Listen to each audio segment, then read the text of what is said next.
you so much for joining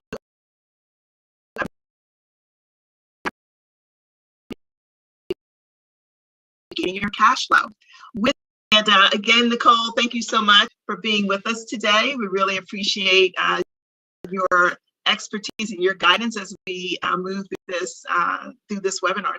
Absolutely, looking forward to it. Absolutely. And so let me just give a little bit of a just short bio on Nicole. As I mentioned, she is a senior business consultant for Chase for Business, covering Northern California. She is intentional in accelerating business growth with a focus on minority women and veterans. Since joining the firm in 2010, Nicole has held a variety of roles, including marketing, finance, and corporate responsibility. She has been a significant partner in implementing local initiatives, including Entrepreneurs of Color, the Entrepreneurs of Color Fund, launching the Fellowship Initiative, and expanding the firm's $75 million philanthropic commitment to the Bay Area. And so, as you all know, for those of you who were here the last time, she is just ablaze with all kinds of information for us. And so again, thank you for joining us today. Just a little bit about this particular Chase Advancing Black Entrepreneurs program. We've been working this program since mid-2020 with the ability to provide information, advice, tools, and resources to our businesses. And so this particular webinar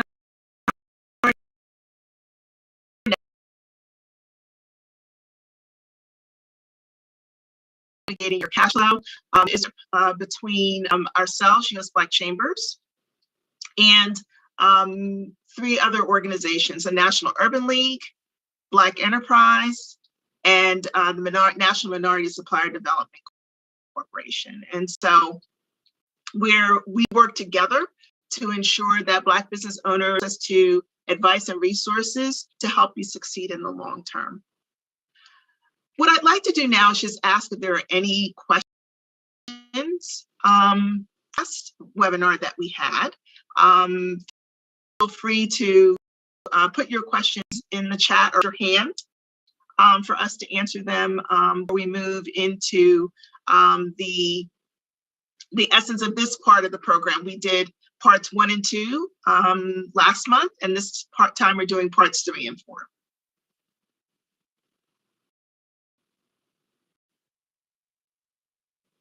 And you'll see in the chat I have Philip Dunn and Lisa Carter working behind the scenes with us today from USBC.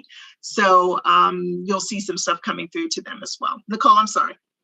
No, I was just going to say there's no question too small that we can answer for you before we get to part 2.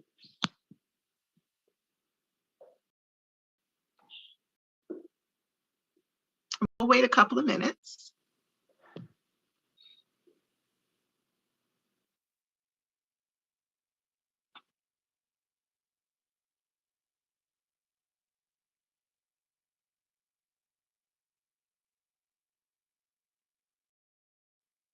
And if you have your workbook out, today we're going to be starting on page 14 of your workbook, minimizing cash out. So if you want to turn to that, you'll be able to follow right along with us. And so if there are no questions, I'm going to have Lisa advance our slides to the part 3 section, and we will get going. So today we're going to talk about pricing. If you remember parts 1 and 2, we really were talking about, maximizing your cash flow, ways to be able to identify your customer base. We talked a little bit about customer segmentation. Nicole, anything else you want to add in terms of focus on 1 and 2 as we lead into 3? Yeah, absolutely. We also did a review of the cash flow analysis tool. So we were able to really show and highlight how you can put some of your inputs, the inflows that you're getting from your business into that analysis tool so that you can actually see the trends. So your tool was something that we hit so that business owners can walk away with intangible that they can use on a day-to-day basis. That's absolutely right. And so we'll just get to it. Let's move to our first slide. And so, when we're talking about understanding, when when it's going out, it really can help you right size your spending, because we know that habits change, there are costs shifting all the time. Competitors are always going to attempt new strategies. And so we need to have a way of being able to manage through that. So it's called to align your spending, actual needs of your business. And so whether that's an expense ledger, whether it's looking at that cash flow analysis, which I think is a great tool to be able to analyze, make different changes around costs and expenses and revenue to really get you on track with what it is that you want. Those things really help. And so a lot of times you can reduce your expenditures around 5 different ways. You can reevaluate your vendor relationships. You can build a high-performing team.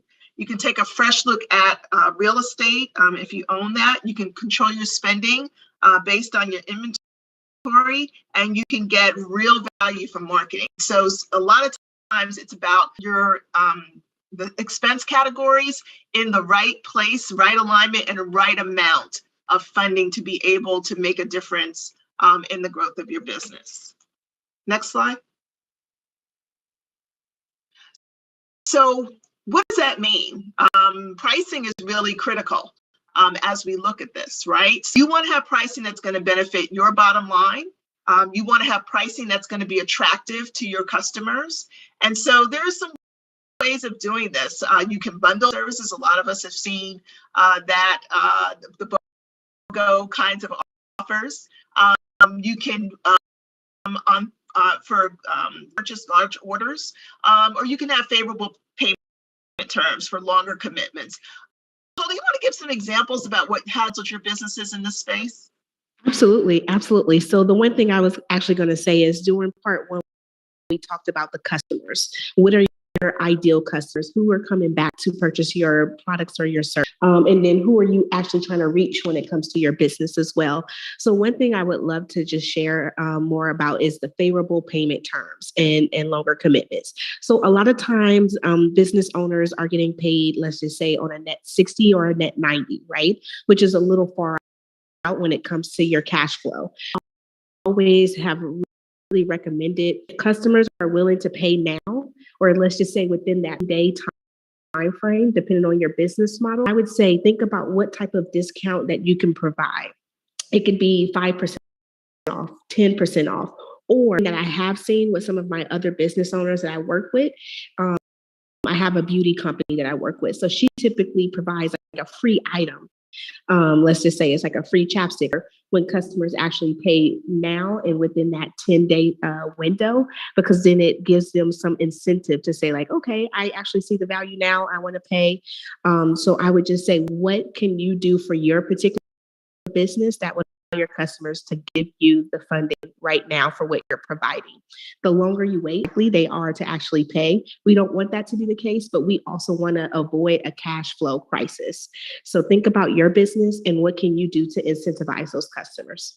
Yeah, I think that's a great point. And again, that cash flow analysis tool that we're going to bring up a little bit later, I think helps a lot in that, right? Because if you're anticipating when your payments in, if it's really not working for your cash flow, it shows you right away how to be able to correct that. And just as you talked about those changing terms, maybe it's, from 60 to 30, or it's 30 to 15, whatever that might be, it's going to have a direct impact.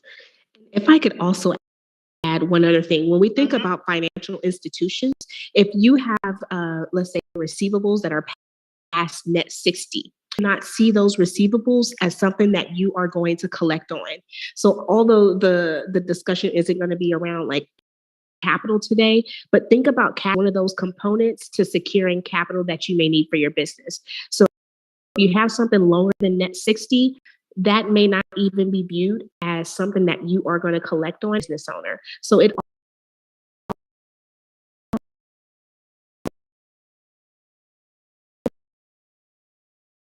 helps you to have shorter payment terms. To the first area of where you can reevaluate your vendor relationship. So as we move to the next slide, we're going to talk a little bit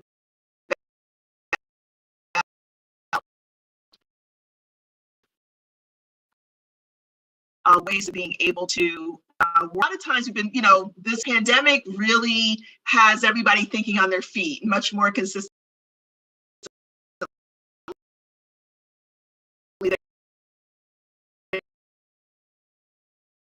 needed to before. You depending on what announcements are coming out, what the external environment is looking like, what is like, all these things you're taking into consideration. So for your vendors that you've bought your inventory from, right, you might need to negotiate more favorable terms. So think about this from the standpoint of, has your business changed? Is your cash position changing? Has the vendor changed at all? And are there other options that can help you meet your needs? A tool to look at. So we're going to look at an example of that very quickly.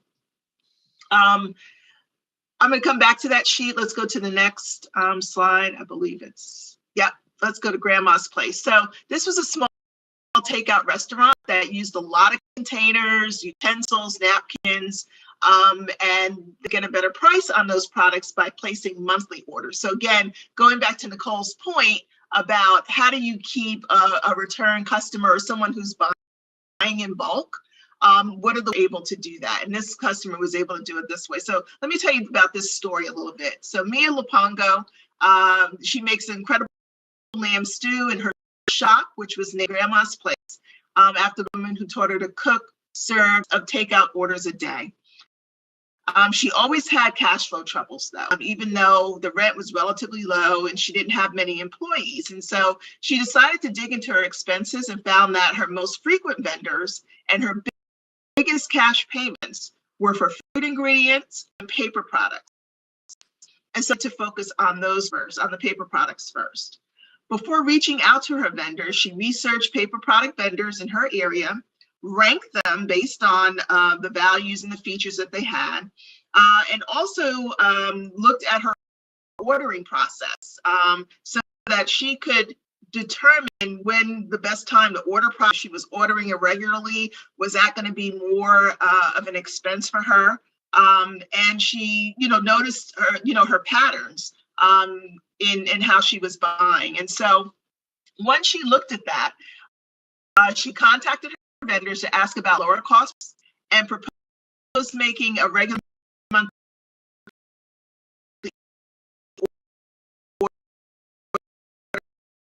exchange for a better unit price. And so knows when she's going to be paying every month, and she's paying less than what she had done before. And she significantly improved her cash flow without having to sacrifice critical vendor relationships. So Nicole, I know that you have an example around that as well. When you talk, you work with. Absolutely. The thing I like to tell business owners is, how long have you had that vendor that you're working with, and has it been over 1 year? And have you paid on time each time? So I say that to say, I ask the business owners to really call upon the integrity that they built with that vendor, and make sure that they know moving forward, vendor may be the preferred person that they're going to be going to on a continuous basis. Now, I say that because that is the same prompt I gave all my business owners, and I can tell you it saves them hundreds of dollars initially, and then over time, it's thousands of dollars. So if you have that good relationship and you start off on a good basis, you're paying on time, call on that so that you can say, hey, since we've built this another, I now want to reevaluate this so that I can show you what I'm planning to do and where my business is going. And they want you to be their partner long term, but they're actually also in return getting consistent sales purchases that you're making. So that's the question I throw out to all business owners. Has it been 6 months to a year? Have you paid on time? And if so, it's time to call on that relationship and reevaluate now. Yep. So I'm going to try to share my screen so we can look at that vendor analysis sheet. Here we go.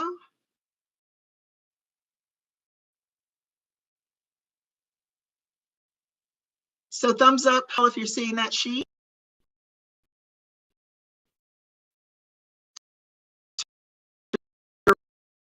Terrific. Okay. So evaluate the spending of your relevant vendors. So you can that there's instructions here. And then they have called vendor, about with grandma's place. She literally went back and probably researched about 5 vendors to determine what her spend was with them, you know, what the potential was, or the size of the vendor relationship, what were the goods she was buying. She rated criteria. You can see here, once you put those in, it gives you a way to score, and then you can do what your potential action looks like. So I'm just going to show an example, and I'm going to have Nicole sort of walk us through a couple of them. That is perfect. That is perfect. So think about that first vendor that we have here. It says vendor number 1. So you want to put that vendor name. We could leave it as vendor 1. But the one thing we like to encourage everyone is list all your vendors there, because you may not know by leaving one particular vendor out that you're spending a lot more than you need to when it comes to your particular product or service. So the next data point here is your current annual spender. So don't leave anything out. How much are you spending with that particular vendor? And let's just say it's $36,000 right now. I would also like to recommend, think about what your annual spend is going to be in the future as you have that conversation with that vendor. So you can have that data point. I've spent $36,000 with you for 2020. Now looking for full 2020 and anticipate it's going to be $50,000. As we look at that next point, it says small, medium, large, or potential vendor. So, oh, sorry, there was a quick echo there. So is this a large vendor? Is this your top vendor? Or is this something that smaller vendor that you only buy from periodically? So maybe the purchase quantity or the purchase frequency is not as high. So just really listen out your vendors from largest to smallest, because those are the ones you want to tackle at first as your larger vendors when it comes to those conversations. So next we have our current service or product. So from that vendor, this also helps you really evaluate if you have any duplication. So maybe you're purchasing a couple of items from certain vendors and it's the same. You want to make sure that you're not duplicating your efforts as a business owner. And then I would also say this is good for you to actually evaluate maybe the pricing. Maybe another vendor might be better, and you can, I would say, leverage that. You know, when we go to another store, let's just say Target, I noticed that this was selling at another place for $5. Is there any way you can match that? So this also gives you, I would say, as a business owner, the leverage to go back to those vendors with real data. So that next component where we have the criteria, so product quality, price, and timeliness of delivery. So this is really an evaluation, see how good of a quality relationship you have with that vendor. So is the quality where you need it to be when it comes to that particular vendor? So, you know, just rating that as, 5 is excellent, 1 is not so excellent. The price, how's the pricing? Is the pricing excellent or is it not so excellent? And the same goes for the timeliness of the delivery. So this is really a quality factor for you to say, this may not be the best vendor I need to spend most of my time with. So this is really just your tool so you can evaluate all your relationships, because to be honest, as a business owner, we're busy. It's hard to remember. You think about all the vendors you work with is really at the top of your list. And then it gives you a weighted score. So that weighted score allows you to say, all right, this is our top vendor. This is at 24. We should really spend more time with them. And so then that last piece of this vendor analysis is just like your actions and your contact information.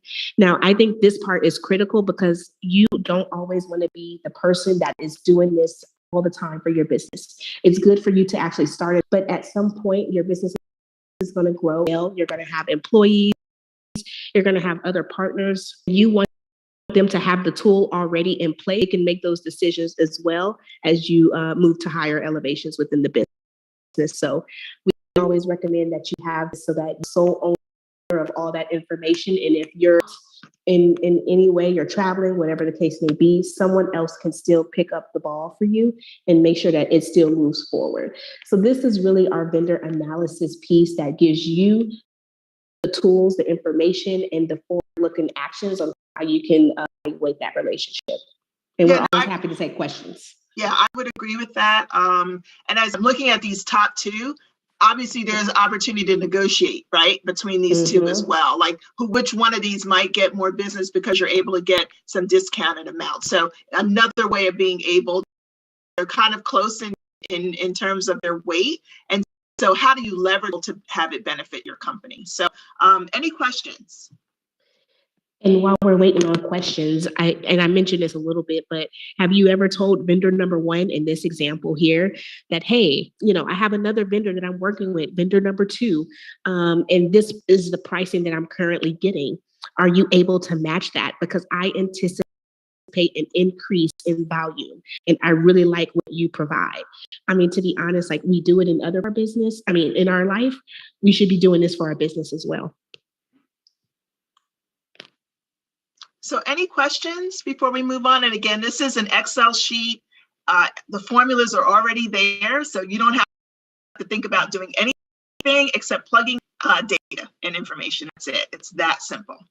Even better. Absolutely. Absolutely. So I'm going to stop sharing. We're going to keep moving. You can feel free to come back if you do have a question, and we'll go back to the PowerPoint. So as we move to the next slide, we're going to talk a little bit about the other ways, and we'll move through this a little bit more quickly. But I really wanted to share that's important. That's why this particular session, these two sessions have been so important, because there's some really great tools that can really help you, and they are free. Having teams. So again, evaluating which staff members are needed for essential tasks. What tasks can you automate? What tasks can you cut back on? Outsourced? What can you delegate? There might be things that you're doing. I think Nicole just talked about that. You could be traveling or other places, but you've got a trusted, accounting person who can take on the role of some of these areas in terms of helping you evaluate your costs. Are there gaps that can be filled by a contractor or an intern? And is it seasonal staffing an option, right? There are ebbs and flows in business. We know, for instance, let's just talk about retail, real critical period where most businesses make their money is the holiday season, right? Holiday season. It's like toward the end of the year. So they're going all year long, right? Might still have sales and things, but it's really at the end of that year, that's really that crunch. So at that point, that's where they want to increase their staffing. But during the year, they might want to be a little bit leaner. I'm sure a lot of you have seen holiday staffing requests at some of your retail locations. That's why, because that is the busiest year. So they don't keep the same level all throughout the year. It gives them an opportunity to be able to move through that effectively, but to also manage their costs. And if I can just add one really quick tip, is there's a particular business I'm working with, and they have a communications person, which is important for their particular business because they're in marketing. And this communications person had to take on all these additional tasks, and they were actually paying this person all the time, and realized that they needed to outsource the fact that they needed someone else to do their social media posts. And so I just say that to say, like, what is the cost analysis for what you're paying for when it comes to, if you have employees that are going outside what they normally do, you're going to be paying them a lot of money versus if you were to just outsource that one thing to get that done in a quick and efficient manner. So it may be better to outsource some things for your business, especially if that's not your area of expertise.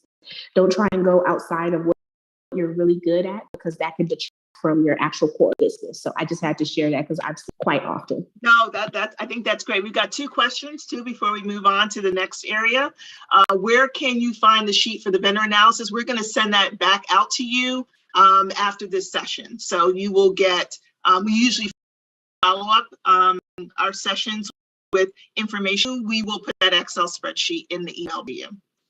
And I think there's a link in the workbook too. So if you have the workbook, yes, there will be a link in there for you to also click on. Yeah, so I don't know if you printed out your workbook or if you're looking at it online. If you're on the page, I believe it was page in your notebook, I think it's page 14. Check in a minute. And since Jerome is asking that question, I'm going to answer this live, Jerome, for you. So let me just check, because right now we're on page, in your workbooks, we're on page 15. Yeah, and that it's on vendor, page 16. Page 16. Yep, analyze your vendor relationships. It's on page 16, and it says visit chase.com/vendor analysis. Yep. You click on that link, and that takes you to where you. Okay. All right, we're going to move to the next area where we can save some costs. Real estate. And again, I believe you're on page 15 at this point. We will share the link in the work to the workbook. Yes, I will share it in the chat for you.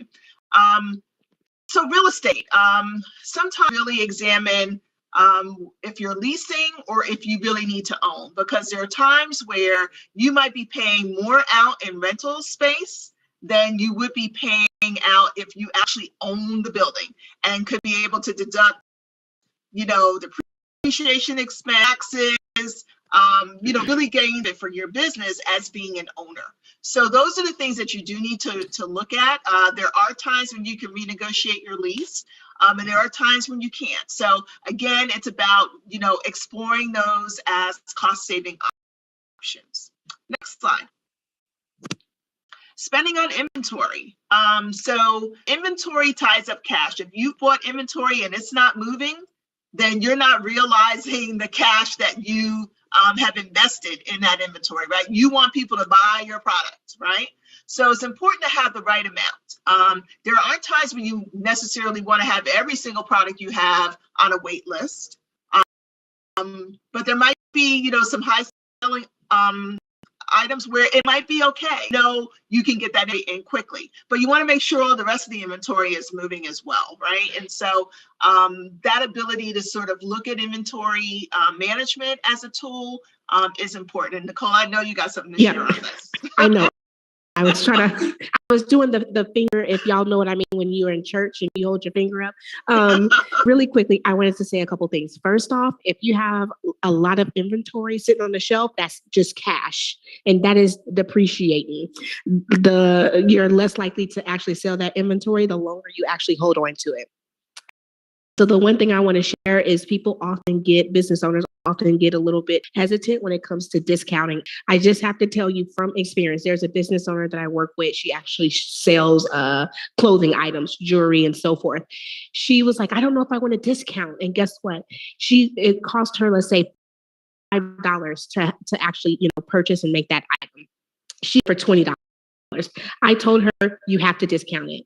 Even $5, you're breaking even on that particular product. So you have to think about, if it's been sitting and it's stale, would you rather get something on that item or nothing and have it go to waste? So I would just say the inventory management is a huge component if you have a product list. And on top of that, we always typically recommend somewhere between 3 months of inventory, right? Like if you get too far out, then potentially there are some challenges that you have. So it's a balance between having enough to sustain your business for the near future, but not too much that it's salvaged or the trend changes, something happens, and now you have all this access. So inventory management is a huge component if you have a product-based business.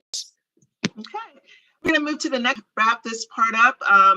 We don't need to go through the example. I think Nicole gave a great example. So marketing, focusing on your marketing spend, on the initiatives that are most likely to deliver. What does that mean? That means that if you're doing social media and you might be doing e-blast and you might be local advertising, you've got to figure out which ones are bringing you in the most money, bringing in more customers with you, so that you can devote more resources to that and less to other things, right? And a lot of that is a little bit of trial and error. But if you're able to sort of look at what's my spend across, say, these 3 categories, you can make that the same, right? And so you're able to sort of what we call return on investment. What is that going to look like? So say you spent, $250 on social media, $250 on e-blasts, and $250 with, say, a local newspaper to be able to push your goods out. as your customers come in, you want to learn about you. So whether they're going to your site or whether they're coming to see you, you want to know how they heard about you. So this is your campaign strategy, just really trying to understand, where people are hearing about you, what products they're focused on, what's bringing in the most revenue for your business. Just kind of analyze that. You can do that, on your own. It doesn't have to be a fancy spreadsheet to do that. But if you just kept, just a tally sheet, so that people let you know, or if you've got a form, online when they're checking out, and they let you know how they heard about you, then you can determine which areas are useful for you. So that is another way of being able to really minimize your spend, but maximize your return on investment.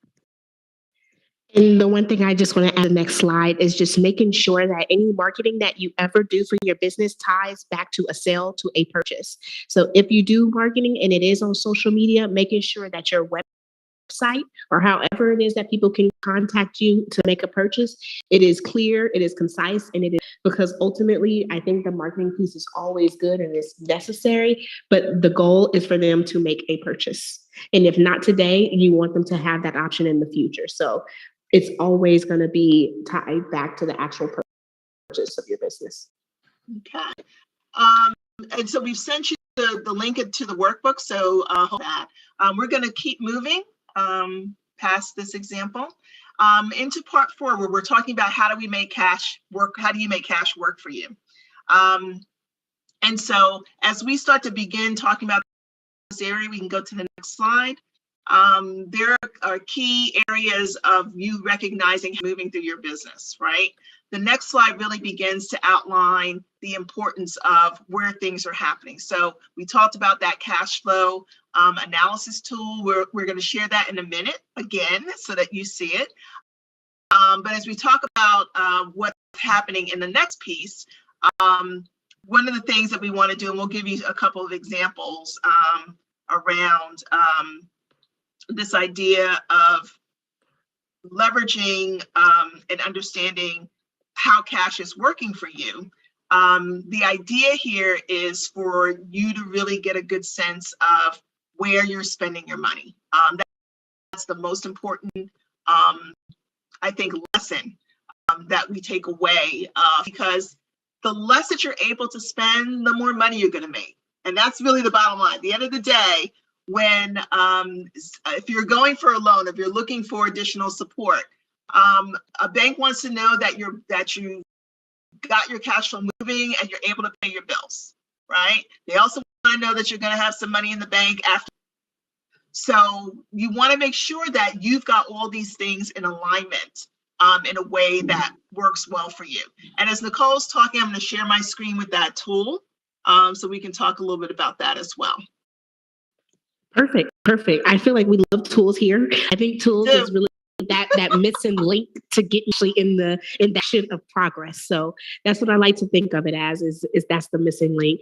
So we're going to be pulling up the cash flow analysis tool. We shared this in part 1. And so here in this last section is really about the outflow. Yay, tools. Thank you, Kim. We love the tools. So really what we're going to do is be input for the outflows. So when you think about the outflows, what are you paying out for your business? So we talked about vendor relationships. What kind of purchases are you making? Let's just say napkins, utensils, so forth. That's going to be, something that you're going to put in there. Your outflows are going to be some of the other expenses, your payroll. How much are you paying for employees, even, for other expenses as well, some of your overhead costs. So we like to think about all the things you're paying out that's coming out of your pocket, and making sure that you use it in this tool. So when we did the inflows and then you do an outflow, you'll have an analysis. So I see that Alicia's already sharing her screen here. So we'll just do one inflow and then we'll do one outflow. Then that way you can see the analysis and comparison. So we'll do the drop down where it says category, and we're on the inflows for everyone. And we'll just say, the sale of your online product for the inflow. Yep. Description, we can just put, our cakes, that's the one thing that's top of mind, only because I was just eating some cake earlier from a business owner. It's 12 o'clock here, so it's lunchtime. And then for, the frequency, we're going to do that drop down. We're just going to say, it's going to be fixed monthly. And let's just say, the amount that we have is going to be somewhere around $5,000. And so after we do that, we're going to go ahead and click add. The best thing about this, I just have to share, is if you notice, Elisa didn't have to enter any commas, any symbols or anything. So it's meant to be a really quick, input. So now we're going to go to outflows. If you want to click on that top link. I just want to show folks, sorry. Here's the info, so you can see it. And it gives you options to delete or to edit as you see fit. So if you wanted to go back and revise this, you don't necessarily have to start from scratch. Yes. And so then we're going to go ahead and click outflows here. And then we're going to do a category.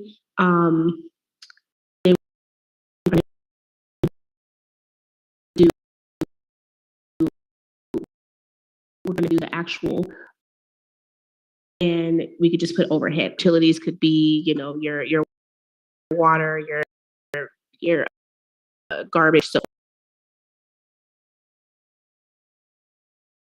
and the frequency is going to be right. And we're putting this here because we want to kind of show what that comparison looks like. You have, yes.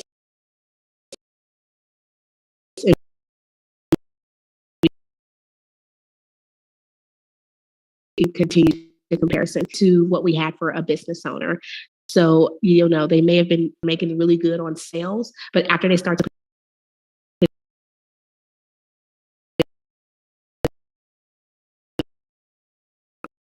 all the money that they have coming out of the business, but this is because we want you to know, even though you may say, my sales is going good, I make more than I did last year selling my cakes. Well, how much did you spend?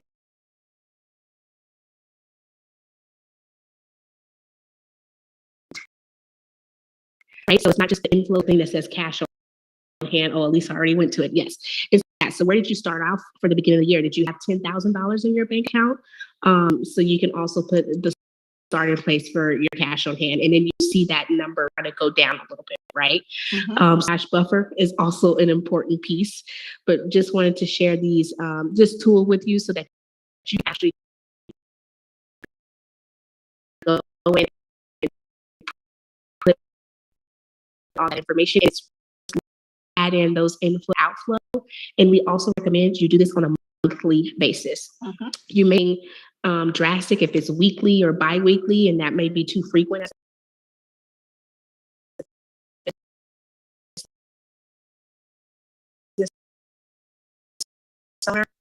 But as you basis, and if not you and you have a bookkeeper, make sure that they're doing that and actually sharing it with you so that you can look at it over time. I would also want to mention as well, just 1 minute, guys. I also want to mention, my phone's going off, I apologize.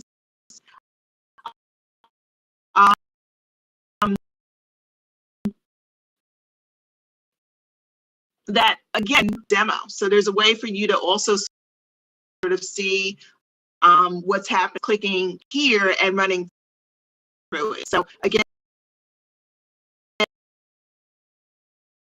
and feel free to review, is so easy to use. It allows you to download what your particular projection, it lets you print it out, lets you revise, as you can see, you can start all over again. So very, very easy tool to work through, to run through, to be able to give you what it is that you need to make the decisions you need to make for your businesses. Questions before we move on? It's another place I wanted to go in. We're all about the tools. So all even if that was a really quick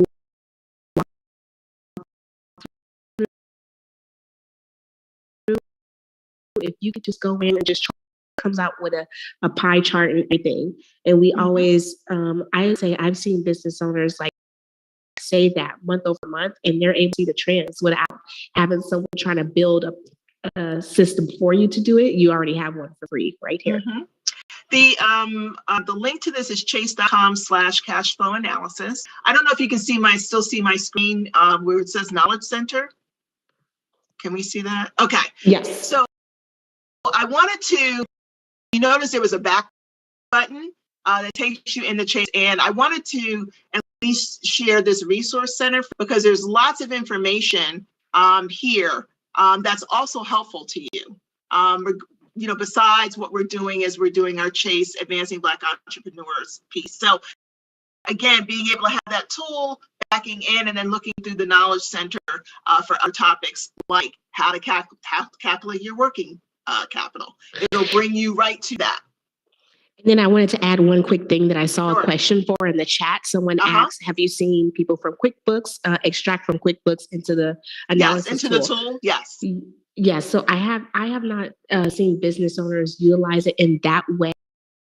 But the one thing I do want to say is if you are able to extract from QuickBooks what the outflows are, at least on a monthly basis, you can take that out and put it into the tool.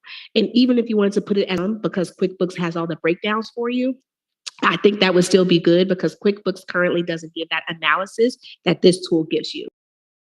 So if you can extract the number, even if it's in a lump sum, put it in there and then do that month over month, you'll start to see that trend. But just wanted to answer that question. I think that's, let's see, do we have any others? We don't. There is one other, and maybe you can give me the link, Nicole. It's the page that has where people can request a consultant. So depending on the size of your business, you can also work with a Chase consultant for free. If you've got a lower annual sales amount, you'll get a specific amount of time. If you're a business really on a huge trajectory, you'll get a little bit longer, but you can work directly with the Chase consultant. And so do you know what that link is offhand, Nicole? I'm actually going to put it in the chat great. right now. Terrific. I want to share that with you as well. We want you to be able to get some free counsel to help you through this, looking at it. And again, that's why we want to really, help share the tools. Let me see if I can get into it. Can you see my screen or do I need to? I can see it. Refresh? Okay, great. So this screen takes you directly, and it's within the center itself. So we probably could have gotten to it in the Knowledge Center. But it basically shows Chase's commitment to helping minority business owners achieve their goals. That's why this program, number one. And so things like navigating your cash flow, which we're doing today, some of those things are sitting on the platform as well. But obviously, we want you to listen to what we're sharing with you because it's the same info, and you get just such great moderators as part of it. The mentorship piece is the area. Is this the one? So that's the one right there. So you put your information in there, first name, last name, email, so forth, and it equals senior business consultant. So for instance, I'm in the Bay Area, San Francisco, Oakland. If you were near me, then you would be routed to myself, but we have colleagues across 22 states. So we're in Atlanta, we're in LA, we're in Houston, Dallas, New York, Philadelphia, we're everywhere. So put your information in so that you can actually have the one-on-one support that allows you to actually implement the information that we're talking about in real time. So we highly recommend it. Yeah. And again, I'm just scrolling through this so you can see there's some business stories in here that are really inspiring, can help you stay on your track and kind of move forward. Sometimes it's great to see that someone else has done it to give you that confidence and inspiration to do it yourself. Other resources as well as we were. So again, just, a great sort of smorgasbord of information that you all can use as business owners. So I'm going to stop there. And I'm going to ask you all if you have any questions before we go back to PowerPoint. We're getting close on time, so I want to make sure we answer any of your questions that you have. And while we're waiting for questions to come through, I just like to share, if you're interested, start with that first conversation with the senior business team. I think that's really where you really know how you could actually be helped as a business owner. Is first discussion to hear that person's expertise, because every individual has a different background. I came from philanthropy, so I did a lot of small business design, but other people have been really high achievers on like the sales side, and so they know all of the tools that you need as a business owner to grow your business as well. So start with the first conversation, and I think that will give you the guidance that you need to decide from there. Absolutely. And so what we're going to do, I think there's a poll, Lisa, that we can pull up right now, that you can take, that you all can participate in right now. So we're going to launch that poll. And so if you go to part 1 and part 2, would love for you to be able to let us, are you feeling more confident about managing your cash flow? And so you've got answers everywhere from no to yes. So we'll give you a couple of minutes we'll launch it, and we'll give you a couple of minutes to complete. So you can launch it now, Lisa. And while you're also filling out the survey, you can also put a question in the chat. I see that the survey is now live. You can put a question in the chat if you're like, hey, I really want to know about this component, and I'm happy to share. Mm-hmm.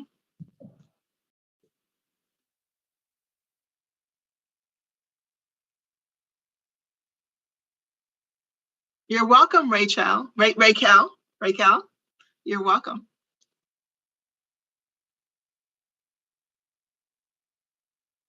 We'll give it another 30 seconds or so.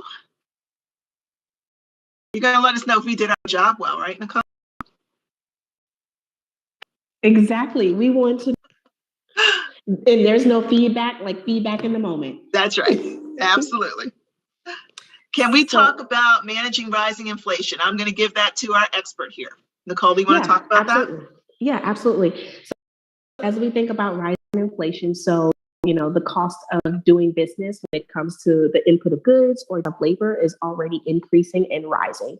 So I would say for business owners, this is really where you start to negotiate a lot of those relationships that you have. So one, you have to really think about negotiating that vendor relationship for pricing because the prices are increasing, and you want to make sure you can still maintain relationships. And I think transparency is going to be key. Like you have to be able to say to your vendors, things are going up, but I really need to know how we could really make this still work when it comes to the quantity and the price.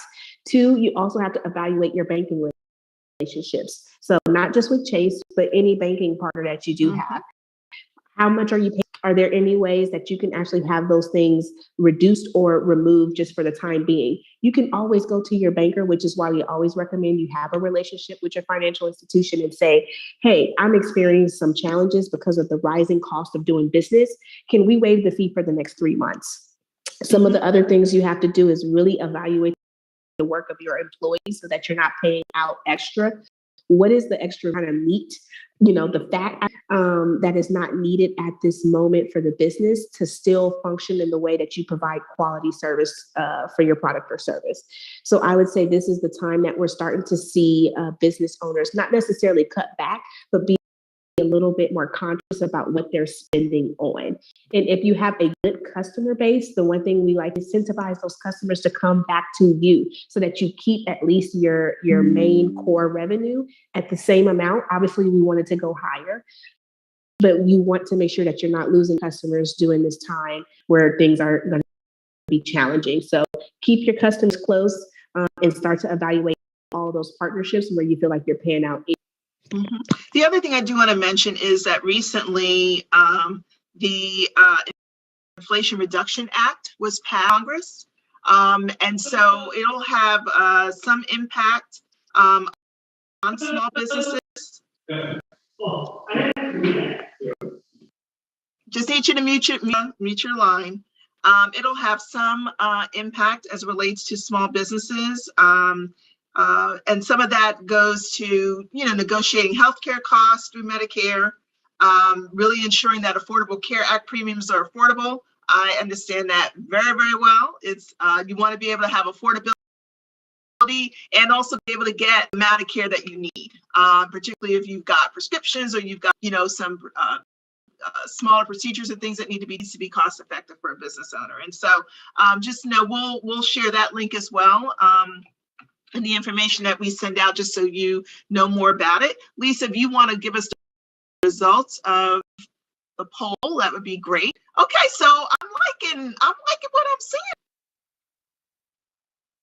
I'm liking what I'm seeing. So the person who's not sure, what we'd really love you to do is if you utilize our programs at usblackchambers.org, let us know what you need help with. That's what we're here for, to be able to connect you to the help you be able to manage your business effectively. You don't have to do this alone. There are tons of resources out there. And a lot of times I know we struggle through all of this, but you don't have to do that. So just know that that's why we do this. That's what we're here for. I'm feeling confident you all are feeling a little bit, because the more that you understand the importance of cash flow, not what's on your tax return, although it should, but understanding how your cash flow works and being able to communicate that to either a vendor or a lender down the line, or at least that you're making money, right? A lot of times we're doing a whole lot of work and we're just not making money. And so feel free to email your questions or concerns. We will connect you with those folks like Nicole, who can help you. And I just want to say really quickly, thank you everyone for sharing your feedback. I did add in there for the one who was like, I'm not really sure. Like, if you wanted to talk through your specific business, even if you're not in the Bay Area, you can email me and I can have that conversation, because I think sometimes it has its own unique challenges. So just want to give you the people resource as well. Absolutely. And I do want to remind you, there are links in the chat. Please copy those. I usually copy them and put them in my browser, so each window comes up and you have it. After this meeting is recorded, and again, you'll be able to on our YouTube channel. Before we close, since I don't see any other questions, I do let's do this question, because this is for everyone. You heard us talk a little bit about cash flow strategies, everything from inventory management to payroll, to lease strategies, marketing, and the like. Is there one that you would want to start with within the next week to help you better improve your cash flow? And feel free to put that in the chat. And while you're doing that, Philip, if you wouldn't mind, can you let everybody know what's coming up at USBC?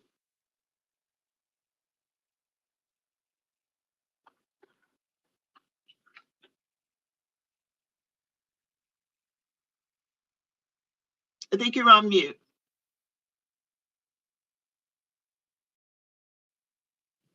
Yes, we can, sir.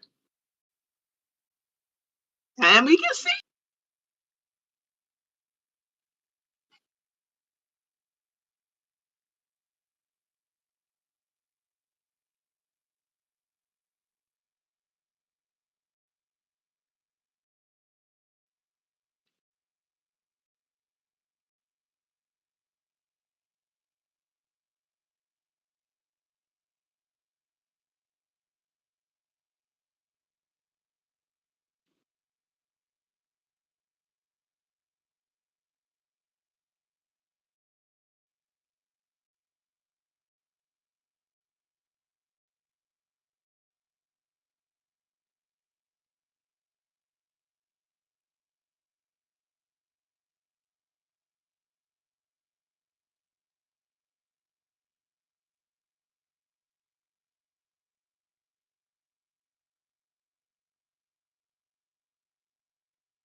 Well, thank you, Philip. I appreciate you sharing some of the great work that's going on at USBC.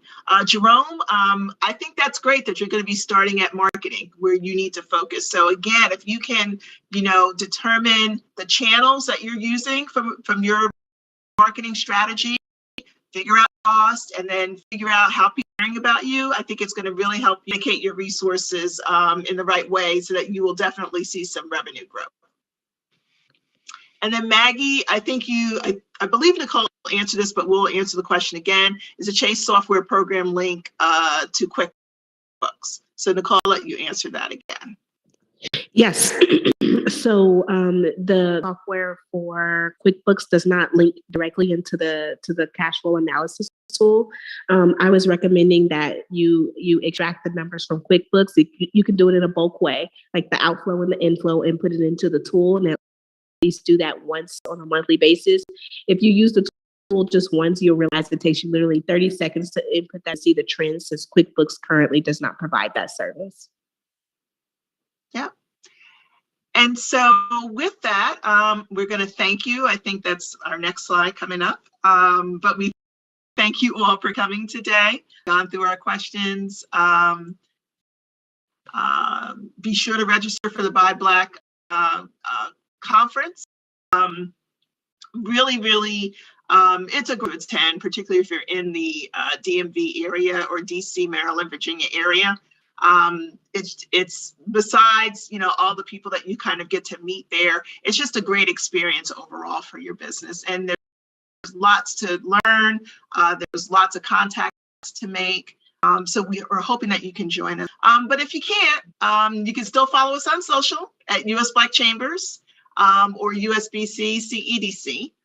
Either way, you'll still get to participate as part of that journey moving forward and keeping in touch with a lot of the work and things that we're doing to benefit your businesses. And so want to thank you again, Nicole.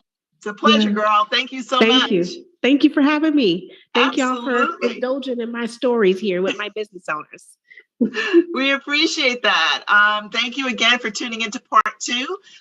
We broke it up because we thought it would be beneficial to you really being able to dive a lot deeper into understanding how to navigate your cash flow effectively. So thanks again. Have a great rest of the day.